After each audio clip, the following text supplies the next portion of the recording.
Hi, everyone. This is Jillian with Court Junkie.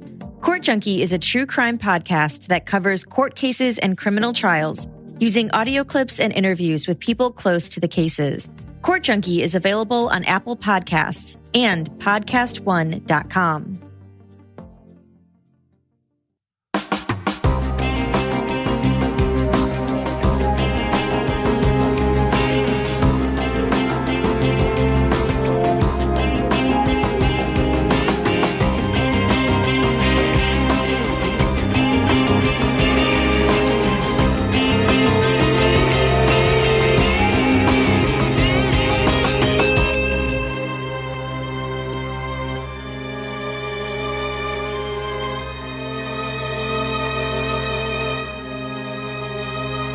Hello, everyone, and welcome to episode 309 of the True Crime All the Time Unsolved podcast. I'm Mike Ferguson, and with me, as always, is my partner in true crime, Mike Gibson. Gibby, how are you? I'm doing good, man. How about you? I'm doing very, very well. Good. You and I just got done recording our TCAT episode. We did. On Michael Sanders. It's a very interesting case.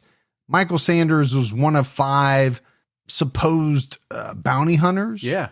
Who forced their way into a home, said they were looking for someone. Turns out that person wasn't there. Some individuals end up getting killed. There's a lot going on. We find out maybe there's a different reason. Yeah, maybe. Yeah. At least the jury thought so. Let's go ahead and give our Patreon shout outs. We had Nan Sexton. Hey, Nan. Carly Barber. What's going on, Barber? Emma from South Carolina. Hey, Emma. Stella Williams. What's going on? Stella. That was the worst streetcar I've ever heard. What's that? Oh,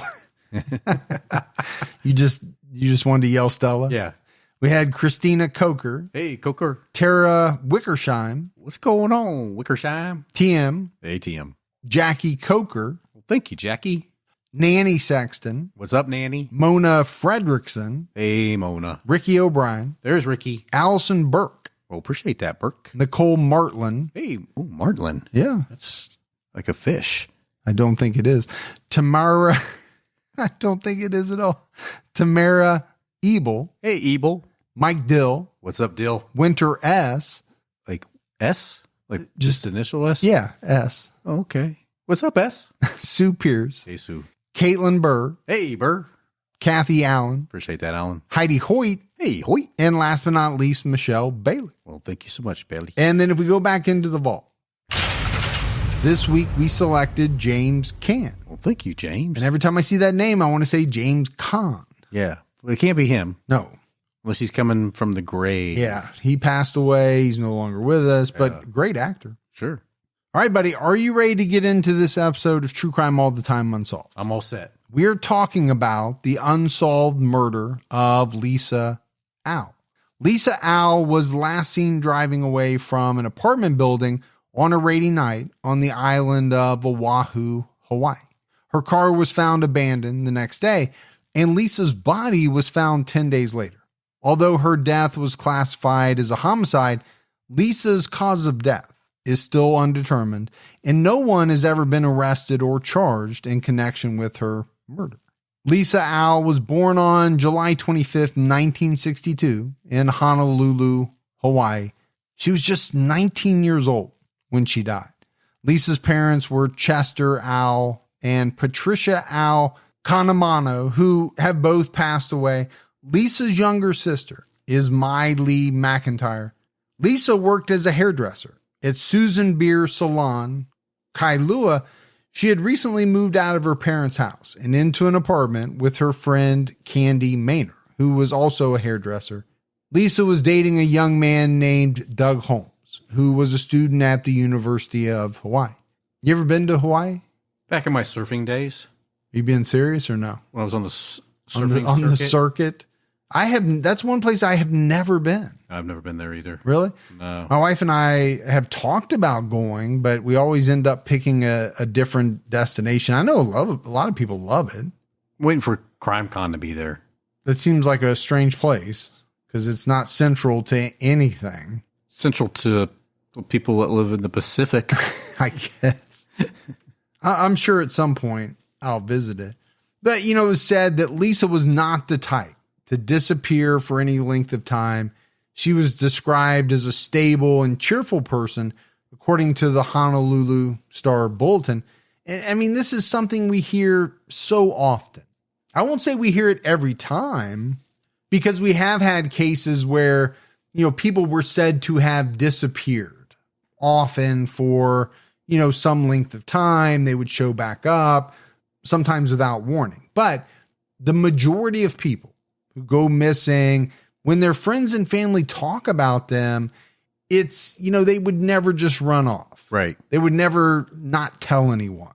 You hear it time and time again. And I think that's why the worry is so great. Sure, yeah. Because it's so unexpected.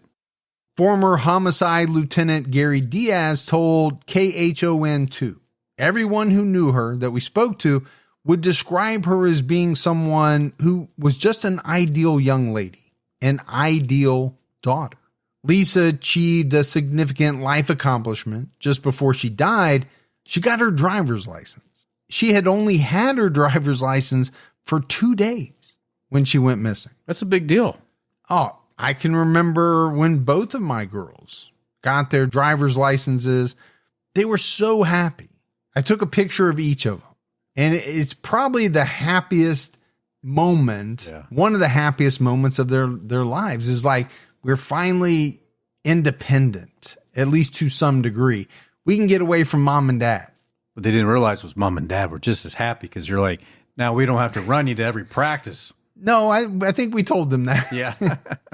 A lot of kids these days are waiting to get their driver's license. Yeah. Luckily, my kids didn't wait very long, because, when you run kids around for 14, 15 years, yeah, at a certain point, it starts to wear you down. Yeah, you're ready. Like, go ahead and take yourself to practice. Exactly. But you know what? Now I miss it. Yeah. And that's just the way things go. Lisa Al was last seen alive just after midnight on January 21st, 1982. It was raining heavily on the island of Oahu on the evening of January 20th, what was described as flooding rains by Hawaii News Now. Lisa finished work at the salon around 9 p.m. She told her coworker she was going to see her boyfriend at his sister's apartment in Makiki. Lisa stopped to buy some food before she went to the apartment. She ate dinner with Doug Holmes and his sister and left the apartment after midnight. In an interview in 1982 with KHON2, Doug Holmes said, "We left dinner at about 12:45 and we went downstairs and we had both driven our own cars and we said goodnight. And that was the last I saw her." So it sounds like she had a date night with her boyfriend at his sister's. Everything went well. And then they parted ways shortly after midnight, and she was never seen again. According to a 1982 Honolulu Advertiser article, Lisa called her roommate around 1:45 a.m. to inform her that she was leaving the apartment and driving back. And I think that's a really smart thing to do, especially in 1982, right? We're talking pre-cell phone days. It's still important today, in my opinion, to let people know where you are, where you're going to be. But Gibbs, even more so back then, because you couldn't call from your car and nobody could get a hold of you in an instant. Well, absolutely. Yeah, because you didn't have the tools we have today to rely on. So you really needed to make sure people knew where you were and where you were going to be. Yeah, no GPS, no Find My iPhone, nothing like that. I think the other thing we have to talk about is this time discrepancy, right? Doug told outlets that Lisa left about sometime just after 12:45. But according to this Honolulu Advertiser article, Lisa called her roommate at 1:45 to inform her that she was leaving the apartment. Now, is it possible that they stood around for an hour, 45 minutes or an hour, hugging, saying goodbye, talking? Sure. Sure, it is. But that's also an hour that, at least on the surface, seems to be somewhat unaccounted for. But I don't know if it matters all that much, because we know she talked to her roommate at 1:45, so she was okay. Exactly. So whatever happened in that hour, Is it of great significance? And I would say probably not. Probably not. Doug's sister invited Lisa to stay the night, but she declined. Lisa's roommate called Doug Holmes and Lisa's family when she didn't come home and didn't show up for work. And Lisa was described as meticulous and responsible. So, as it's said about many people in these unsolved cases, her missing work was unusual behavior for her. Which would show concern for somebody, right? Because that's not typical. As I've said before, if you didn't show up, I would have never been that worried. Yeah. You're just not that type of guy. You're supposed to be at work at 8. You roll in at 10:45, wearing flip-flops, but one of them's missing. It was a real show back in the day. It's not how much time I spend there. It's what I do when I am there. That's what you always said. Yeah.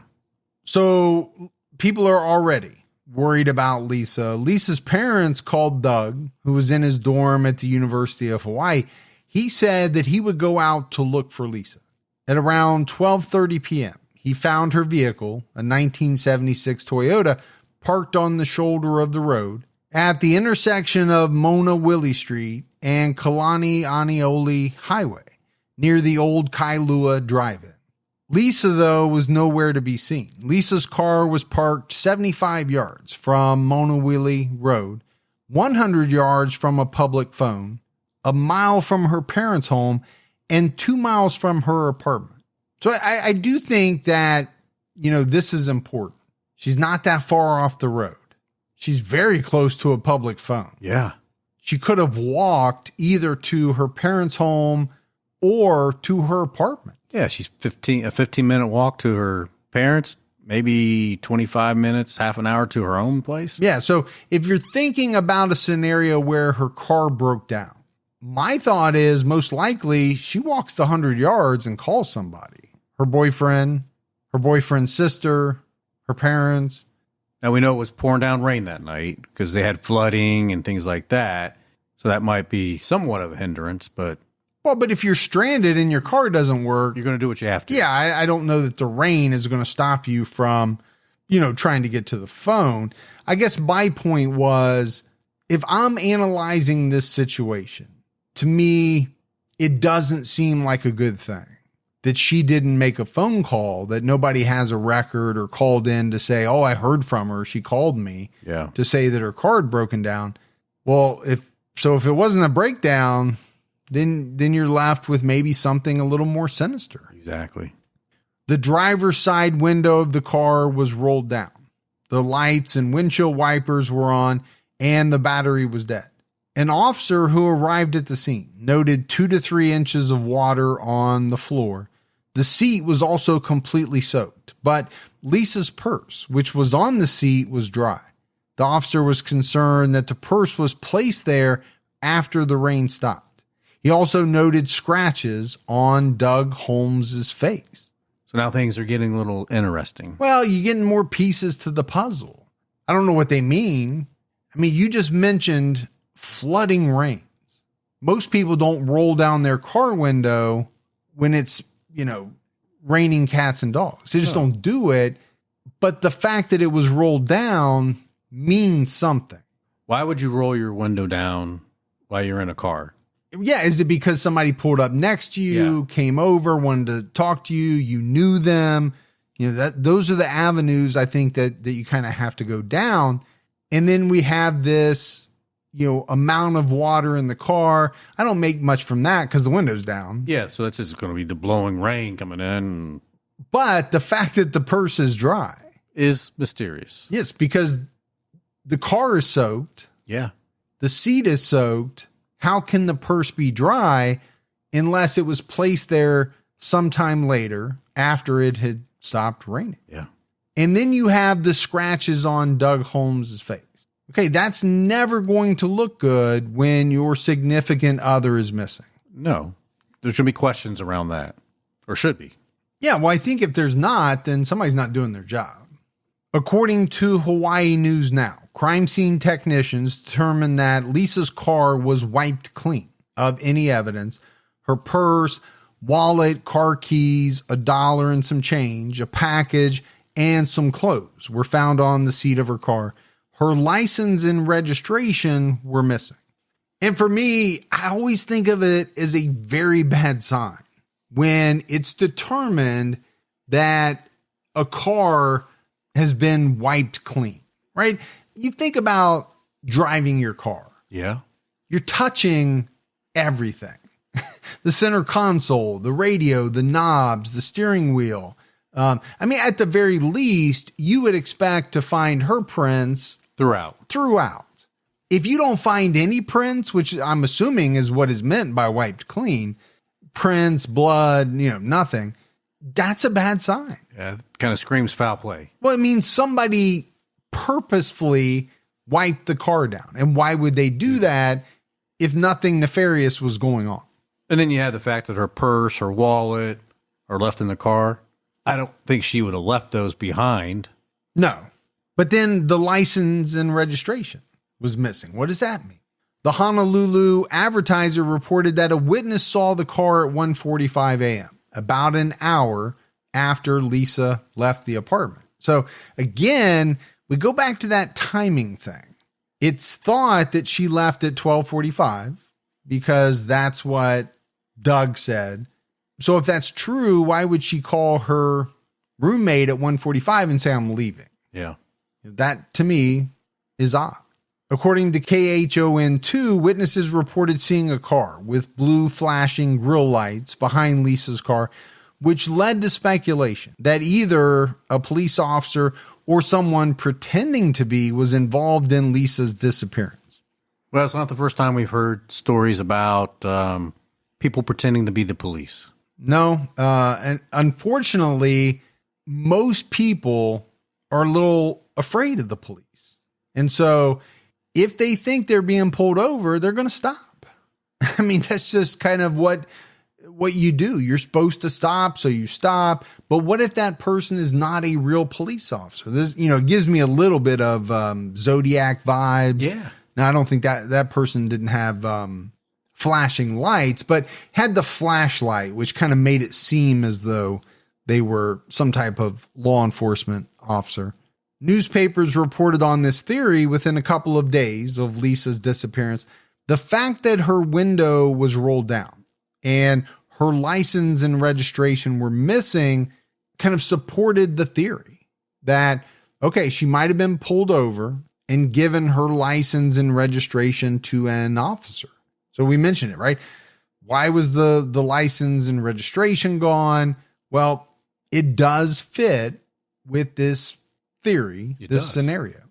I think what this did was it put the whole community on edge, a little bit afraid that maybe a police officer was out there targeting young women. I think if you were aware of this and you were being pulled over the next day, you'd have to question, do I actually pull over or do I keep moving on until I find a safe place to pull over? Yeah, man. But if you don't pull over, then you could be looking at some type of charge. Yeah. The police launched a massive search through a nearby marsh and other parts of the city of Kailua. Lisa's parents stayed close to home in case she called. Hundreds of people, including Marines and the Highway State Emergency Unit, searched for Lisa. Her family and friends distributed almost 200,000 leaflets with her picture on it. The police even searched areas that were suggested by self-proclaimed psychics. When Lisa was not found quickly, her parents started to accept that she had likely been murdered, and they pleaded with the abductor to tell them where her body was. Now, I don't know what was meant by quickly. I think that differs by family, right? You have someone missing. There's a long period of time where the hope is we're going to get them back. Right. They're going to be okay. We're going to get them back. I do think for some people at a certain point after, X amount of time has gone by, there has to be a little bit of doubt, at the very least, sometimes resignation that things are dire. And it sounds like, they got to that point and then started pleading with whoever did this, at least tell us where she is. Yeah, I get it. They just want to know where her body is. And I get that. If you're not getting back your loved one alive, at the very least, you'd want to have their body to bury them. There had been reports in recent years of a motorist impersonating a police officer and stopping female drivers on the route between Honolulu and Kailua. The Honolulu Star-Bulletin wrote in 1982, for weeks, police were besieged with reports of bogus policemen stopping women on the island's highways. Women claimed of being chased or stopped by people in cars with blue lights flashing under the front grills. Police said at the time that several of the reports were real, probably, but many probably were false. There were so many reports that the chief of police ordered officers to remove any blue lights that were not supplied by the police department. Well, that's a good thing to do there. And I don't know what the reason is that you'd have blue lights that weren't supplied by the police department. Are people going out and buying their own blue lights because they don't like the color of the blue that is supplied? Yeah. I don't know. Oh, yeah. True Crime All the Time Unsolved is brought to you by Progressive Insurance. Most of you listening right now are probably multitasking. Yep, while you're listening to Gibby and I talk, you're probably also driving, cleaning, exercising, or maybe even grocery shopping. But if you're not in some kind of moving vehicle, there's something else you can be doing right now. Getting an auto quote from Progressive Insurance. It's easy, and you could save money by doing it right from your phone. Drivers who save by switching to Progressive save nearly $700 on average. And auto customers qualify for an average of 7 discounts. Discounts for having multiple vehicles on your policy, being a homeowner, and more. So just like your favorite podcast, Progressive will be with you 24/7, 365 days a year. So you're protected no matter what. Multitask right now. Quote your car insurance at Progressive.com to join the over 29 million drivers who trust Progressive. Progressive Casualty Insurance Company and Affiliates. National average 12-month savings of $698 by new customer survey who saved with Progressive between June 2021 and May 2022. Potential savings will vary. Discounts not available in all states and situations. You know, we're all trying to save money when it comes to grocery shopping. Well, Thrive Market has helped my family make that happen. Thrive Market is my go-to for all of my grocery and household essentials, and the convenience of getting it all quickly shipped to my doorstep is a huge time saver. They've got a lot of amazing brands, but some of my favorite items from Thrive Market are actually their own brand. They're Thrive Market brand. And as a Thrive Market member, I can save money on every single order. On average, I save over 30% each time. On top of the massive savings on each order, Thrive Market has a deals page that changes daily, gives me cash back on so many brands, and they have a price match guarantee. When you join Thrive Market, you're also helping a family in need with their 1-for-1 membership matching program. You join, they give. Join Thrive Market today and get 30% off your first order, plus a free $60 gift. Go to thrivemarket.com/TCAT for 30% off your first order, plus a free $60 gift. That's THRIVE market.com/TCAT, TCATT, thrivemarket.com/TCAT. You know, for a lot of us, learning a second language in high school or college probably wasn't exactly a high point in our academic careers. We got through it because that's what we had to do. Now, thanks to Babbel, the language learning app that sold more than 10 million subscriptions, there's an addictively fun and easy way to learn a new language. Whether you'll be traveling abroad, connecting in a deeper way with family, or you just have some free time. Babbel teaches bite-sized language lessons that you'll actually use in the real world. I'm picking back up Spanish. Babbel's 15-minute lessons make it the perfect way to learn a new language on the go. Their expertly crafted lessons are built around real life, so you learn how to have practical conversations. Other language learning apps use AI for their lesson plans, but Babbel's lessons were created by over 100 language experts. With Babbel, you can choose from 14 different languages, including Spanish, French, Italian, and German. They even have podcasts, games, videos, and live classes that help you learn. Plus, it comes with a 20-day money-back guarantee. Start your new language learning journey today with Babbel. Right now, get up to 55% off your subscription when you go to babbel.com/unsolved. That's babbel.com/unsolved for up to 55% off your subscription. Babbel, language for life.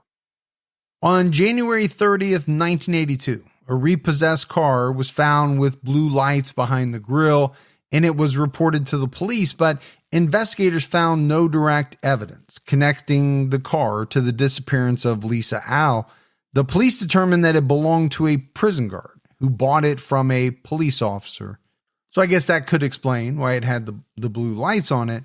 The police were also searching for the driver of a white car with flashing blue lights who forced a woman to stop a week earlier. He tried to get her into his vehicle by telling her that her taillights were out. Because of Lisa's disappearance, the woman drove to a service station and saw that her taillights were working. So she reported this man to the police. Sounds like she did exactly what you were talking about. Yeah. Didn't stop right away, got to a crowded, a more crowded area, and it potentially could have saved her life. I think, if you're in doubt of what the situation is, I think you're better off doing that and then explaining to the officer why you did it. And if they still want to write you a ticket for fleeing, I guess you can go to the court and argue it. And fight it. Yeah. Yeah. And say, look, I was scared. I mean, safety comes first. Yeah. So nobody wants to pay a big fine or catch a charge or anything like that. But I get what you're saying. If you're scared and you don't think something's right, then that's a decision you got to make. Yeah. On January 31st, 1982, Lisa's body was found on a roadside embankment off Tantalus Drive in Makiki. Lisa was found naked. None of her clothing was found at the scene. Her body was so decomposed that the cause of death could not be determined. And we mentioned it up front. Her cause of death is still unknown to this day, but her death was classified as a homicide. Dale Sletvoid was out walking his dog when he found Lisa's body. He noticed an odor while he was walking down the road. He couldn't see anything from the roadside, so he went down the embankment, and that's when he found her body. Lisa was found about 3 miles from where she was last seen and 10 miles away from her car. Her body was not identified right away, but Lisa Al was the only woman who had been reported missing recently. In February 1982, the public learned that a Honolulu officer who was suspended due to a sex abuse conviction involving a 14-year-old girl was questioned in connection with Lisa's case. That's pretty disturbing. You got an officer that was suspended for the sexual abuse of a 14-year-old girl. That's really disturbing.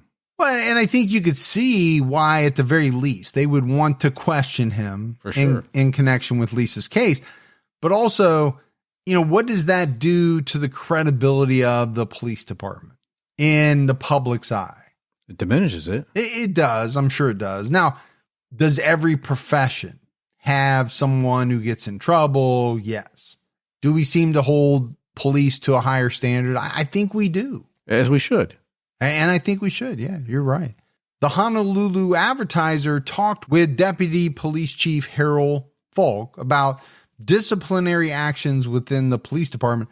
Falk said the department was slow to act when an officer was convicted of misdemeanor sex abuse because it was believed that there were extenuating circumstances in the case. I can't imagine what that could be. Well, I think, when we saw the word suspended, it was a little shocking, but I understand it. You suspend somebody while you're doing the investigation and then, you take action later. That happens quite a bit. I did think this was a very strange statement to the paper. We were slow to act when an officer was convicted of misdemeanor sex abuse because we believe there were extenuating circumstances. Okay. I don't know what those could be, like you said, but he was convicted. Yeah. So shouldn't some action result that, based on the conviction of the sexual abuse of a 14-year-old girl? You would think.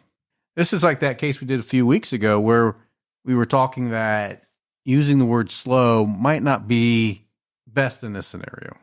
Dismissal action was started against this officer shortly before detectives wanted to question him about the Lisa Al case, but the officer was never arrested or charged in connection with her murder.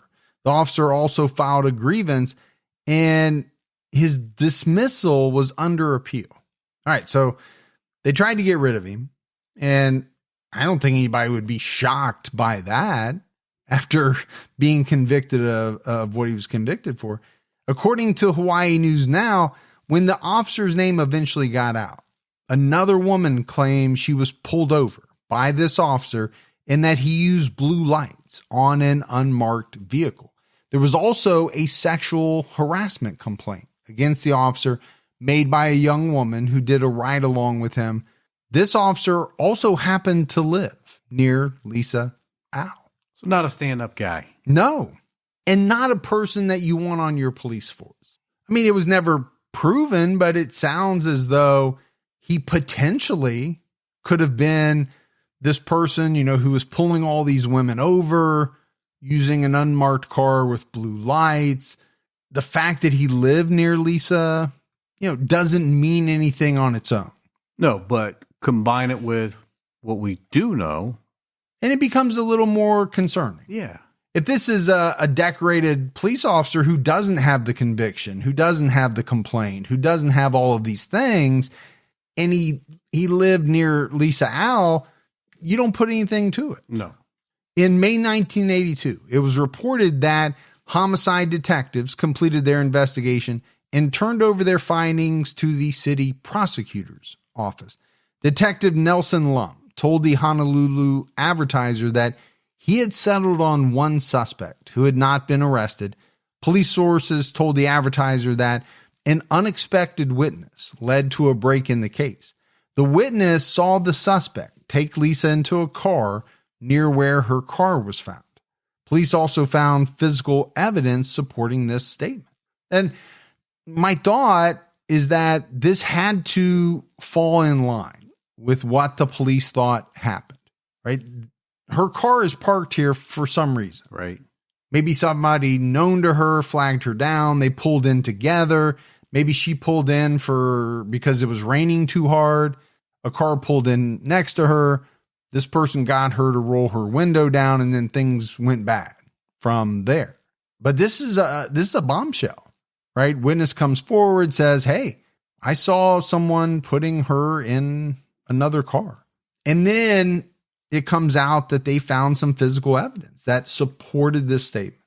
So does this tell us that she was potentially abducted? Well, for me, it hinges on what exactly the statement means. The witness saw the suspect take Lisa into a car. Take. That does denote kind of a forceful action. Right. The witness didn't say Lisa got into the car with a man. So, I mean, it doesn't come out and say it, but I think you're on the right track. It has to lean towards her being abducted. Lisa's parents spoke with the Honolulu Advertiser about the case. Patricia Au told the paper that she was questioned about the case by patrons at the restaurant where she worked, and that some people had placed a bet on a suspect. She had also received anonymous letters with the return address written as Lisa in Heaven with the Angels. They talked about how painful Lisa's death was for their family, how the news coverage affected them, and how they wanted a resolution in the case. All right, so those last three things, you're going to have that in every single case as far as what the family has to go through. Of course. Now, these other things, though, they are not normal. This woman works at a restaurant, and people inside obviously know who she is. They know that her daughter's missing, and they're putting bets on who the suspect is. Very strange. And just callous, right? Sure. Yeah. Crass, callous. I mean, you could use a bunch of different words. And then, like we see in many cases, you have this anonymous letter or letters. We don't know exactly what was in all these letters, but what was said was that the return address said Lisa in Heaven with the Angels. It's not too hard to figure out what that person is trying to say. Right. Now, that could be either from the person who did something bad to Lisa, or like we've seen before, it could be somebody messing around. Yeah. Either way, it's sick. It is. I mean, sometimes I think people just want to inject themselves into the case. Oh, they do. They do. And you know, I do think there are people who get some kind of sick, perverted pleasure out of ramping up the pain of a family, which is unbelievable to me. Just, messing with them. Even if they had nothing at all to do with Lisa's disappearance, they're getting something out of sending letters or making crank phone calls or whatever it is. On August 5th, 1982, a grand jury began receiving evidence in the Lisa Au case. The grand jury was not expected to return an indictment, but they were going to recommend if the prosecutor's office should seek criminal charges. If that were the case, the prosecutors would go to another grand jury and present evidence for an indictment. The grand jury met again on August 6th, but by November, they still had not made a recommendation in the case. Lieutenant Bernd Cornell from the Criminal Investigations Division was involved with Lisa's case. In 2019, he told Hawaii News Now that the grand jury proceedings were a waste of time and said that the pursuit of charges against an officer was due to public pressure. According to Hawaii News Now, when the grand jury failed to indict the officer, the case was tainted, according to Cornell, and it exposed mistakes that detectives made. He said that a shoddy investigation closed the door on evidence against others. And that's something that we don't talk about probably often enough. We talk about good detective work, saving evidence that later is used to, convict somebody with technology that no one knew even existed back then. What we don't hear as much about is bad police work or police work that is so focused on one person that when that falls through, it makes it tough to convict anyone else. And I do think that happens quite frequently. More than it should. Cornell interviewed witnesses that were ignored or that detectives failed to locate. He found Lisa's license. When he was retracing her movements, Lisa showed her ID to write a check when she was buying food for the evening and left it at the store. He told Hawaii News Now that after he found the ID, he knew Lisa wasn't pulled over by an officer. So, that's a pretty big deal. It is a big deal. They kind of centered in on this theory, it seems like very early on, that an officer or someone posing as an officer pulled her over and possibly abducted her. Part of that was because her license was gone. Yeah, her license and registration couldn't be found. And now we found out that she left her license at the store. So it kind of does put a big hole in that theory. He also located witness Thomas Thornburg, a security guard at the apartment building where Lisa was last seen alive. He wasn't contacted by police until after Cornell talked to him. Thornburg said he saw Lisa and Doug arguing around 11 p.m. and Doug drove off after Lisa left. Doug told the police he went back to his dorm room. And I really don't know what to make of this. I think you could try to make something out of it. I mean, we know Doug had some scratches on his face. Well, we also know Doug didn't live there. That's true too. So, the fact that he left after Lisa left, what does it mean? Does it mean that he could have chased her down? Yeah, I guess it does mean that, but it also could have meant that he went back to his dorm room. Yeah. According to Hawaii News Now, Cornell also found a witness named Charlotte Kamaka, who was a newspaper delivery driver. She later testified that she was driving her route around 2:30 a.m. on Tantalus Drive. A man drove past her in a blue car with a female passenger who appeared asleep or unconscious. She said in her statement, "What alerted me was her head fell. When the car made the turn, her head just fell. She was able to look at the driver when he turned around at a lookout spot. He stopped and stared at her as he made the turn. She noticed that the female passenger was gone." Okay, that's a little eerie. Extremely eerie. It makes it sound like this person dumped Lisa's body and then turned the car around and was seen multiple times by this newspaper delivery driver. According to Hawaii News Now, Lisa's body was found in this same area. 10 days later, Charlotte went to the police station to make a report. A detective took down her information, but never reached out. She contacted the police to see what they were doing, but she didn't get any real information. See, that's a problem, right? Here's an eyewitness. Maybe you show her some pictures. Even if they show her Doug's picture, right? Well, I think what you're getting is a real sense of what Corniel was calling shoddy police work, right? Not following up on things. Okay. Does that hurt you down the road? Absolutely. It hurts you then and it hurts you down the road. Yeah. According to the Honolulu Advertiser, on November 29th, 1982, the State Criminal Injuries Compensation Commission was asked to pay $10,000 to Lisa's parents. Roy Chang, representing Chester and Pat, said that the commission had not made payments for pain and suffering of survivors. And in Lisa's case, the funeral and other expenses added up to $4,100. The parents weren't seeking the money for monetary gain, but to establish the principle that the loss of a family member should be covered by the law. In December, the commission awarded Lisa's parents $4,336 for funeral and burial expenses. Lisa's parents called it an insult and said they would reject the money.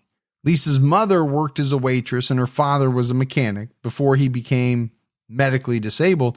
Roy Chang said he was surprised her parents didn't receive the maximum amount because Lisa planned to pay her parents part of her earnings.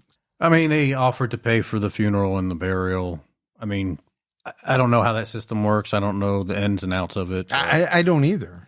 I don't either.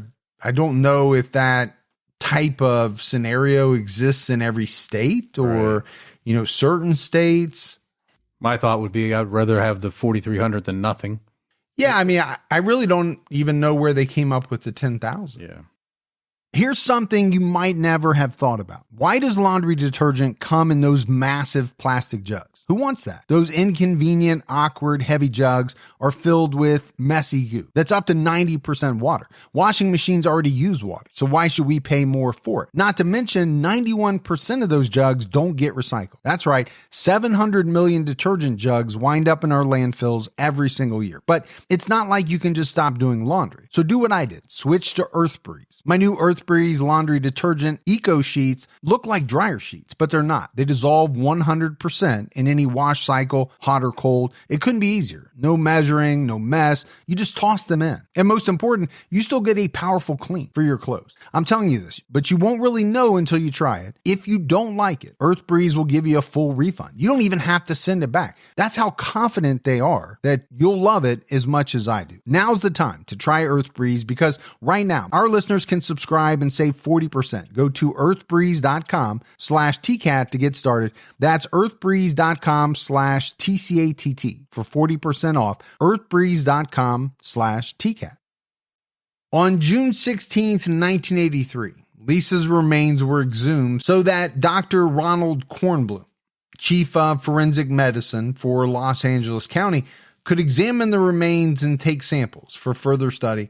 Lisa's skull and jawbone were taken to determine a cause of death. Investigators saw that her remains were still inside the police body bag and that there were leaves and dirt inside the bag. The original autopsy was performed by Dr. Charles Odom Jr. He could not determine the cause of death. The prosecutor had evidence sent to mainland laboratories, but they also could not determine a cause of death. Sources told the Honolulu Advertiser that an unidentified criminologist who was brought into the investigation asked questions that required an exhumation. And my thought is that's always a tough decision, right? Whether or not to exhume someone. Yeah, it's a big deal. You want to find out answers, but it's probably the last thing you want to do is exhume the body. Yeah. And put the family through that. On September 12, 1983, the police announced that Dr. Kornblum found no new evidence during his re-examination of Lisa's remains. He could not determine a cause of death, but he did determine that Lisa did not die of natural causes. And the one thing that I really struggled with, as we were going through the research for this case was, they kept saying couldn't determine a cause of death, but determined it was a homicide. And here he's saying, I don't know what the cause of death is, but I know it wasn't natural. Yeah, but how do you know that? That's my question. Yeah. How do you know that? Other than her body was found 10 miles away from her car. I don't know what they were seeing from the examination that led to that. Because my thought is, if you're seeing something on the bones, right, a knife mark, right? Okay, most likely, then you would start to look at the cause of death as being stabbing. We've seen that. Sure. But seeing nothing on the bones. How can you make a determination either way? Yeah, I really don't know. Other than she's young. Yeah. And most young people don't die of natural causes. I really don't know. Currently, there is some dispute about where Lisa's skull and jawbone are located. According to the Honolulu Police Department, the remains are with the medical examiner's office, but the medical examiner says they were put back in Lisa's casket. The only way to know for sure would be to exhume her remains for a second time. But Lisa's family told Hawaii News Now in 2019 that they would ask the police department to do it again. They hoped that new technology and a forensic anthropologist could determine the cause of death. So I just talked about how that would be a really tough decision. Yeah. And I think you see here that the family is weighing it and they're okay with it. Because they want answers. Because they want answers about what happened to Lisa. On January 13th, 1984, Lisa's parents filed a $35 million lawsuit against the Honolulu police, accusing them of conducting a negligent investigation.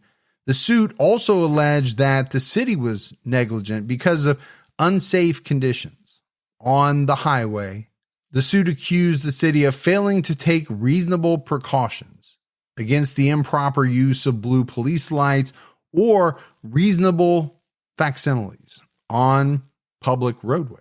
According to the Honolulu Star Bulletin, the suit stated that Lisa was driving on the highway when she was assaulted, kidnapped, and murdered, and that the highway was unsafe and the city was negligent in failing to take proper means to prevent the assault, kidnapping, and eventual death of Lisa Au. Finally, the suit alleged that the city was negligent for failing to give adequate warning of the dangerous conditions of the roadway to drivers. I think they're trying to make a statement here. Well, I think they are, but I also think it is very tough to win these types of cases. Oh, they have to be very difficult. That's going to be really tough to prove. On January 27th, 1984, former Honolulu police officer Thomas D. Byrne filed a $20 million lawsuit against KHON-TV, the former police chief, and a detective for identifying him as the main suspect in the Lisa Au case. The news station did a broadcast in 1982 about a search warrant executed on his home and wrongly linked him to the case, defamed him, and invaded his right to privacy. According to the suit, the police searched Byrne's house on February 10th, 1982. We talked about this guy without giving his name. He lived just a block away from Lisa. That night, a KHON anchorman reported that he was a suspect in the case. And that's something you have to be very careful about. Yeah. I just saw a news article today, maybe it was yesterday, about the Idaho killings and the number of people online naming suspects. Now, they're not journalists, they're not law enforcement, they're not going to get in trouble, but the article was more about the harm that it did or does to innocent people, and that it's really becoming a big problem, I guess. According to the Honolulu Star Bulletin, Byrne was not arrested or charged in connection with the case and said that his name being released led him to struggle with alcoholism and paranoia and caused him to be hated and shunned by his friends and family. Byrne also stated that the chief's ban on blue grill lights added to the belief that a police officer was involved in Lisa's disappearance that Detective Nelson Lum ignored evidence pointing to his innocence, and that Lum wrongly concluded he was responsible for the murder. As a result of this, KHON identified him as the main suspect. So not just as a suspect, the main suspect. Yeah. KHON TV news director Wally Zimmerman told the press, "Our comment is we are confident in the accuracy of the story. Beyond that, we have just turned it over to our attorneys." Now, I don't know how you hold the news station accountable if a police detective said this guy was the main suspect. Yeah, man, they're taking their lead from him. So maybe you have to go back to the source, which was the detective. But that's not how lawsuits work. No, we know that. Yeah, you throw everything up on the wall. Yeah, you throw everybody in there that you can. In March 1984, the grand jury that had been investigating Lisa's murder disbanded after determining that the evidence did not warrant an indictment at the time. Sources indicated that the grand jury was presented with the original investigation, focusing on one suspect, and a second investigation completed by a former detective hired by Lisa's parents involving another man. In 2019, Lieutenant Corniel told Hawaii News Now that he was working as a PI for Lisa's family by the time of her exhumation. On May 3rd, 1985, a state judge cleared KHON TV of the defamation lawsuit. They argued that the broadcast simply told the truth about the search of Burns' home and car, that they specifically said he was not a suspect, and that the broadcast didn't violate his right to privacy because it was recorded in public. At the time, Burns' claims against the police department were still pending. According to Hawaii News Now, by 1985, Detective Nelson Lum wrote in a sworn statement that the massive and extensive investigation produced no evidence against a city employee acting within the course of their employment, meaning he found no evidence that a police officer was involved in Lisa's death. Lisa's boyfriend, Doug Holmes, acknowledged in a recorded interview that he knew he was one of the suspects. According to court documents, Holmes failed 2 lie detector tests. He said that he failed because he felt guilty. And we know how we feel about lie detector tests, but he failed 2, scratches on his face. Could be something there. Oh, well, he himself said he knew he was one of the suspects. How's he not going to be, at the very least, a person of interest? He's the boyfriend. And what did he feel guilty about? Well, he could have felt guilty about a number of things. The argument, her leaving when she did, her not staying over at his sister's house. Maybe it was because they got in the argument. I think you could make a case for why he felt guilty, but you could also make a case that maybe there was more to it. Yeah. In a sworn statement, Detective Lum said this was a sufficient explanation, and he had no other reason to suspect Holmes. Lum was deposed as part of a lawsuit filed after Lisa's death. He was asked why he didn't look more closely at other suspects. He said he did ask Holmes why he failed the test, and Holmes said he felt guilty because he didn't drive Lisa home in the rain. I do think if you're the boyfriend in that scenario, you're going to feel some guilt. Yeah.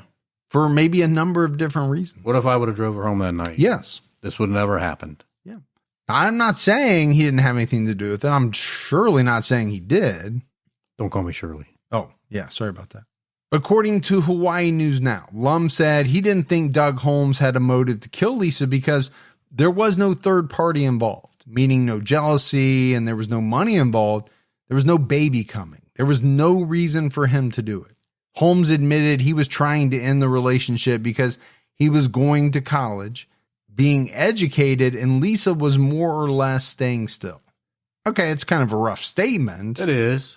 But it doesn't mean it's not the truth, and it doesn't mean that he had anything to do with it. I do think, when you're looking at motive, because motive is a big thing. It's a powerful thing. Can you have essentially a motiveless murder? I guess you can, yeah. But would you call wanting to kill somebody a motive, or wanting to feel what it's like to kill somebody a motive? I don't know if that is essentially the definition of a motive, I think we think of it as, wanting to be with somebody else. Yeah. Or jealous that your partner's with somebody else. Revenge, greed, money, all of that type of stuff. And it sounds like there just really wasn't any of that between the two of them. They weren't married. They weren't even living together. No. So the tie between them, I don't mean the bond, but the ties weren't really all that strong.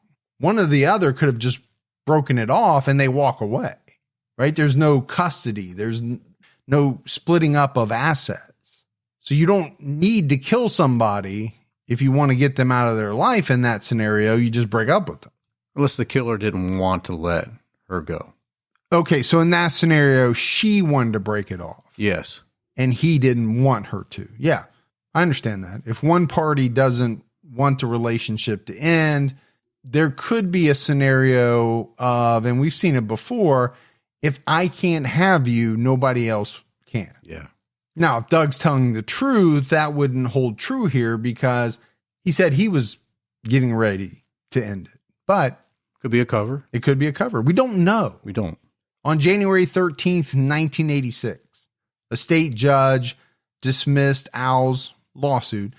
The judge determined that Lisa had no special relationship with the police that would give her more protection than other people.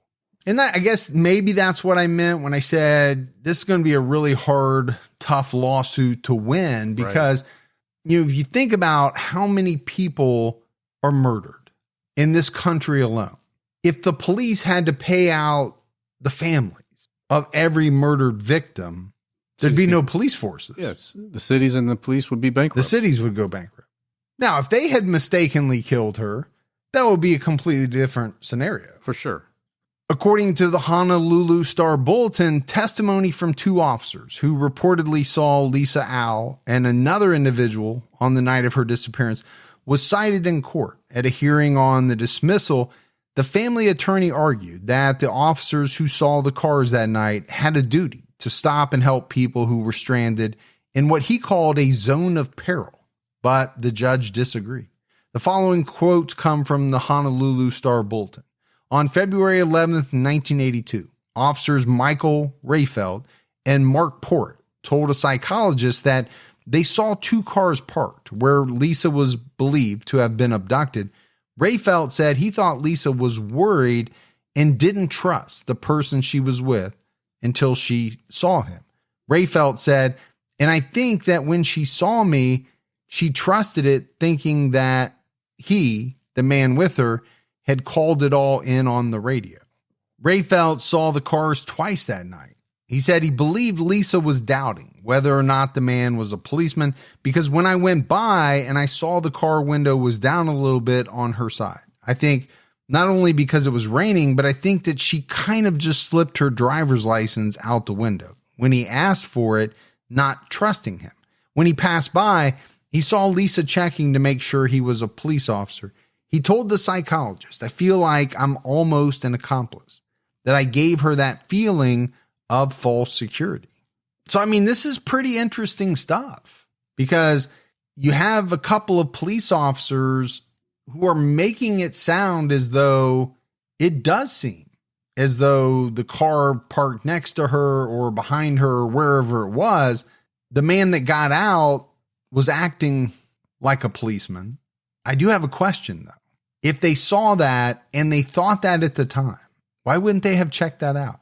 Yeah, I agree with you. If you had any doubt, if you had suspicions that it was foul play. Well, foul play, kind of a tough foul play, meaning someone impersonating a police officer. Yeah, I get that. I mean, I don't think they had any idea that there was foul play, meaning murder, about to happen. But I mean, obviously these guys felt and maybe still do feel guilty. Why not stop? Yeah, I get that. And I think that's what the family's attorney tried to argue in court. But the judge didn't agree with it. Yeah, I don't know if I agree with that statement, though. Well, so here's the difference maybe. Should they have done it versus did they have a duty to do it And because they didn't, the city and was negligent. They were negligent, thereby the city was negligent. I mean, it's maybe what they should have done versus what they legally had to do. Were they required to? Yes, probably not. I don't know. Should they have done it?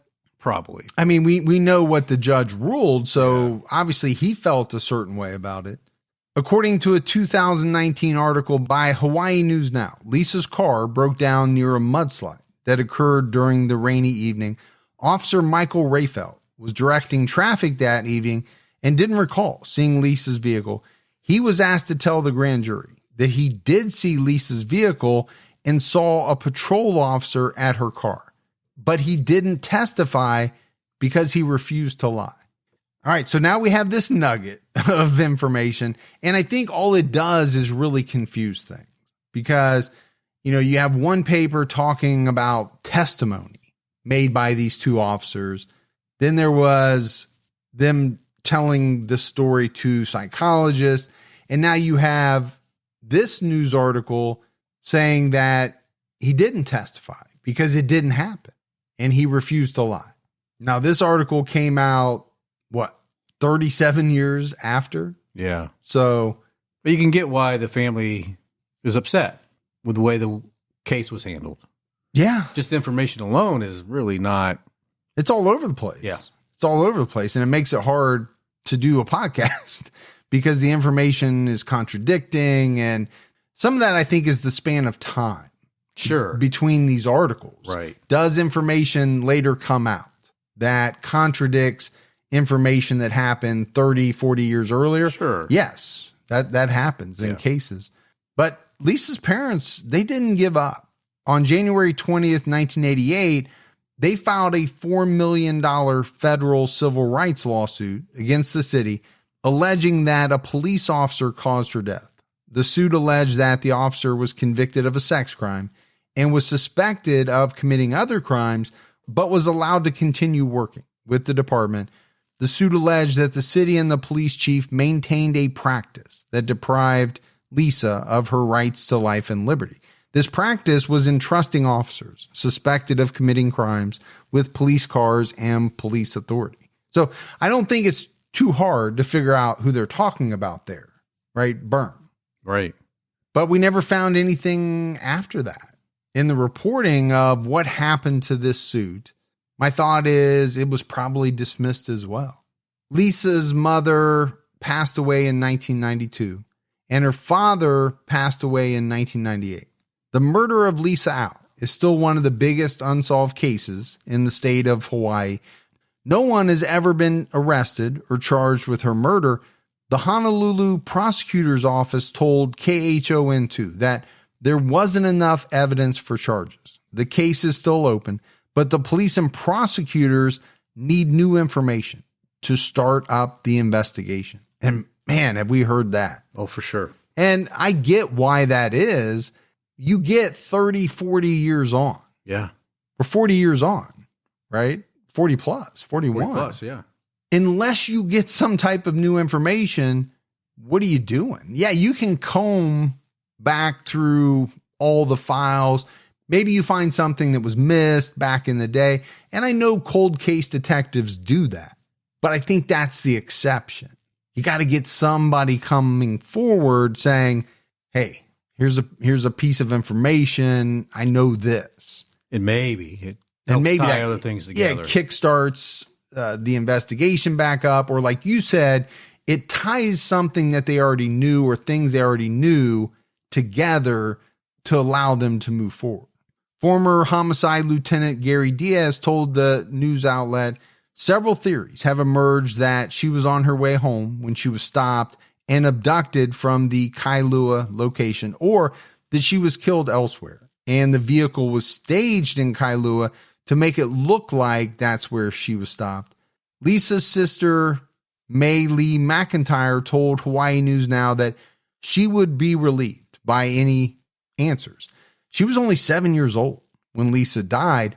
Her parents tried to shelter her from all the news and graphic details about her sister's death, but she saw how it affected her family. She told Hawaii News Now, It was hard on my parents. I watched it whenever it came up to Lisa's birthday or the anniversary of her death or somewhere. You could tell. She said that her parents divorced in 1990 and that it was Lisa's death that drove them apart. She was a teenager when she read old newspaper articles about her sister and learned that a police officer was a suspect. She wants the police department to look into the case one last time. And as we've heard and as we know, the more time passes, the more difficult, the investigation becomes. And there are key examples in this case. Witnesses Charlotte Kamaka and Thomas Thornburg have passed away. The officer who was labeled a suspect by the police and news outlets is still alive, as is the lead detective in the case. Officer Michael Rayfelt said he was willing to cooperate with the new investigation. Bert Corniel told Hawaii News Now he would travel from Florida to Hawaii to help out. Lisa's former boyfriend moved to Australia. According to a 2019 Hawaii News Now article, he issued the following statement to the news outlet. Lisa and her memory deserve justice, and it's good to hear that HPD now has a cold case squad. The cold case squad was founded in 2018. The Honolulu Police Department Chief Susan Ballard said that the cold case detectives are looking for anything that may have been overlooked at the time or whether new technology can provide new information, and added relationships shift over the years, and it's not uncommon for people to want to clear their conscience. One individual and possibly more know what happened to Miss Al. It's a heavy burden to live with the knowledge of someone's murder all of these years. Oh my gosh, she's saying what we say all the time. I would say you say that all the time. Because it's true. There are one, maybe more people who know exactly what happened. Now, are they still alive? Do they really have a conscience that's weighing on them? And do they feel bad? Is it a heavy burden? That I don't know. Because I think if you're the killer, maybe not. Maybe not. I think killers come in all shapes, sizes, types. They do. Some can do things that we find nasty, repulsive, and they probably sleep with no problem every night, where the rest of us would be never able to sleep again. But we also know people like to talk to people. Yeah. Especially some of these killers, they like to share their stories. They do. And then there's some that are very, very solitary. That's true. Because they don't want to get caught. They don't want anyone else to know what they've done. It's been 41 years since Lisa Al was killed. It's possible that her killer has passed away, but Lisa still has living family members who want answers. If you have any information about the Lisa Al case, you can contact the Honolulu Police Department's Criminal Investigation Division at 808-723-3609. So as we wrap this one up, Gibbs, obviously it's a huge mystery. And, there are a number of people who police seem to at least take a look at, allegations that they probably looked a little too hard in one direction or the other and didn't look at maybe some other people who could have been possible suspects or, things like that. I understand the family's grief. I really do. I also understand them wanting to hold people accountable, of course, for what they deem to be missteps or negligence or, something like that. It doesn't seem as though, any of their lawsuits worked or came to fruition. My thought is those are very hard lawsuits to win. Yeah, very difficult. But we've already said it. I mean, until someone comes forward and sheds a little bit more light, or, they find some evidence somewhere that can be tested, maybe the genetic genealogy route, something. It's going to take something like that to break crack, this open. Yeah, to break this open. That's all there is to it. But that's it for our episode on the murder of Lisa Al. We got some voicemails. You want to check those out? Absolutely. Hi, guys. This is Susan in Illinois. I was just listening to the Joshua, I think it's Dumond is how you said that, episode. And I'm going to stick up for you, Gibby. As far as putting numbers into the phone, it's not old age. Don't listen to Mike. It's because, and I figured it out, it's because on a phone, it's 1, 2, 3, 4, 5, 6, 7, 8, 9, 0. But if you look at a computer and a side keyboard with a number pad, totally different. I do it all the time, and that's why, because I work with a computer keyboard, and then I go to the phone, try to dial. It's not the same. Anyway, I am Team Mike, believe it or not, even though I'm always calling and sticking up for Gibby. But thanks for all you guys do. You're excellent. Love to listen to you every single day on my way to work and back home and when I'm running errands. So thanks for all you do, and keep your own time ticking. Oh, love the voicemail. Appreciate it. Now, I would buy that theory if I thought for 1 second that you ever used or had the side number keyboard. I know for a fact you don't and have never used it. Maybe I have another computer. No, you do not. What's up, you guys? It's Jacob from Lake Charles, Louisiana. I found y'all while searching podcasts that covered the Jennings 8 back in the early 2000s, and I've been listening ever since. I love you guys' chemistry. Sorry, Mike, but I'm Team Gibby. I have a good chemistry. I love the podcast. One suggestion I have is y'all always talk about whenever y'all were younger. I was wondering if y'all could maybe share some pictures of y'all in late high school or early adulthood or whatever you'd like on one of y'all's social media platforms. And if you already have, then just let me know because I'm curious. Y'all have a good day and keep your own time ticking. All right. Appreciate the voicemail. I know we did that a few years ago. I think we did. It's been like maybe 3 or 4 years ago. Yeah. And we put our high school pictures out there, so. But I don't remember where we put them. I think like Facebook. I think it was on Facebook. It might have even been in the the fan group, page. the fan page. Yeah. That's not run by us, but run by fans. I think we might have put it in there, but I don't know how you'd find it 4 years back. Remember I said I look like a 40-year-old man in my senior picture. Yeah. Well, you had a mustache when you were born, so that would make sense. Yeah. Hey guys, my name is Tasha. I'm from a tiny little town in Iowa called Macedonia. Population is maybe 200, so a lot smaller than what you guys consider small. But I have a suggestion for a case that actually happened to a lady from my town. She lived across the street from my parents, and my dad was actually one of the last people to see her alive. The case is very intriguing, has a lot of twists and turns, and it's just completely fascinating. The lady's name is Carrie Barber, C-A-R-I.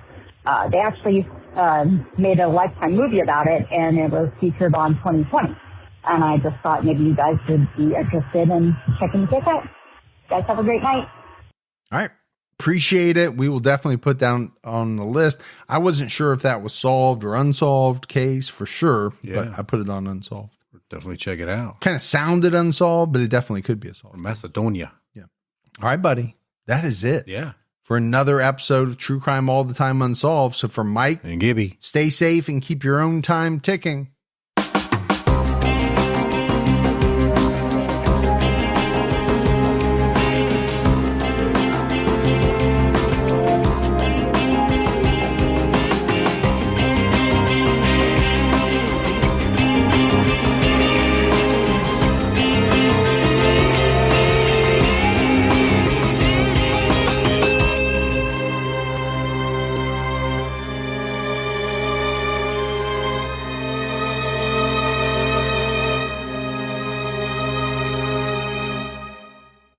All month long on Pluto TV, stream the biggest Tyler Perry movies free. Watch your favorites like Medea's Witness Protection and Medea's Big Happy Family. Join Tyler Perry as he goes on a couples retreat with Sharon Leal in Why Did I Get Married? Or Idris Elba and Gabrielle Union in the Tyler Perry directed film Daddy's Little Girls. Plus, Pluto TV has hundreds of channels with thousands more movies and TV shows. Available on live and on demand. Download the free Pluto TV app on all your favorite devices and start streaming now. Pluto TV. Drop in, watch free.